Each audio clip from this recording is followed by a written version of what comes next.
Përshëndetje, sot do të diskutojmë rreth temës së ciklit të leximit dhe shkrimit në memorie, të cilat janë si cikle kryesore në arkitekturën e kompjuterit, ku temat që do t'i diskutojmë kanë të bëjnë me anatominë e lidhur mes CPU-s dhe memorjes, dy cikle, pra ciklit të leximit dhe të shkrimit, si po ashtu edhe kontrollin e kohës dhe performancën si faktor kyç të këto cikle dhe rëndësinë qendrore të tyre.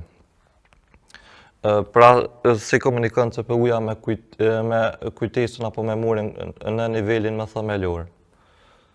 Komunikimi mes CPU-s dhe memorjes realizohet përmes tre busave të rëndësishëm që luajnë rol kyç. Këtu kemi busin e adresës, i cili përcakton memorjes se ku të shkoj. Kemi busin e të dhënave që e tregon informacionin apo çfarë informacioni. Dhe po ashtu kemi busin e kontrollit se si të veprohet, ku këtu hyn pra sinjalet e read dhe write, pra lexo apo shkruaj, si shihet edhe në grafik. Pra gjithë ky komunikim, pra marrja e instruksioneve edhe ndarja e këtyre rezultateve ndohen mund të dy cikleve që janë cikli i leximit dhe cikli i shkrimit. Së pari filloj me ciklin e leximit, i cili është cikli më thelbësor, pasi që është operacioni i cili i mundson CPU-s me marrë çdo sen që i nevojitet për të punuar.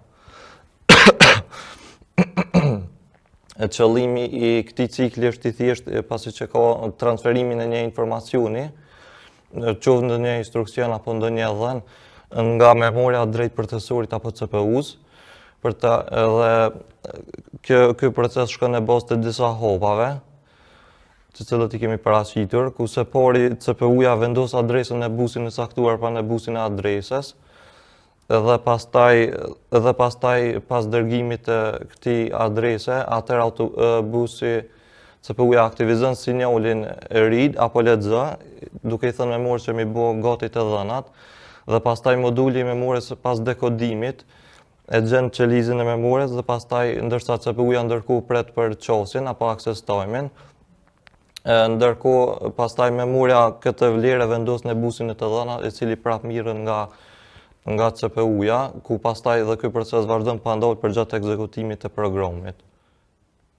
Ndërsa cikli i kundërt me ciklin e leximit është cikli i shkrimit apo write cycle, i cili është mekanizmi i kundërt, po ashtu është edhe aq i rëndësishëm, pasi që e lejon CPU-n që miru rezultatet e llogaritjeve apo të saj në memorie.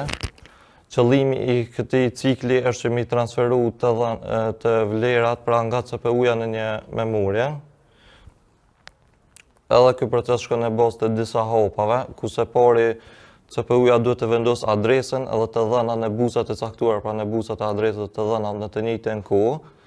Dhe pastaj pas vendosjes këtyre, atëherë aktivizohet sinjali i write apo i shkrimit, ku ky sinjal i tregon memorjes që të gjitha informacionet pa në këtë rast janë të dhëna dhe adresa janë të gatshme, dhe pastaj pas dekodimin nga memoria, atëherë memoria e regjistron dhe shkruan vlerën e re të caktuar në vendin e specifikuar.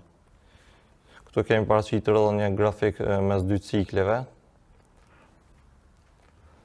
Dhe si faktor kyç që luajnë në rol të këto dy cikle është roli i sinjalit të orës apo clock signal, ku ky sinjal vepron si një koordinator mes këtyre apo si një metronom mes këtyre dy cikleve, pasi që siguron se çdo hap i një cikli të ndodh në kohë të dur dhe po ashtu me sinkronizim të plotë.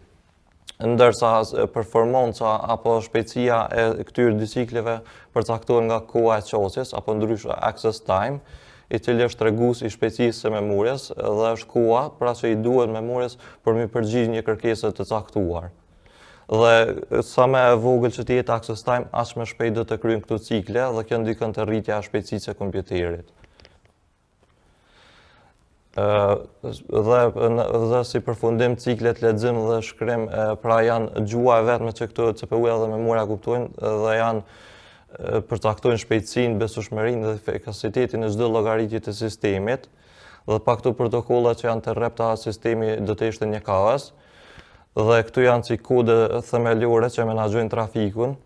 Edhe sa më shpejt as më sakta këto ciklet do të jenë, as më shpejt dhe pa gabime do të funksionojë gjithë sistemi kompjuterik.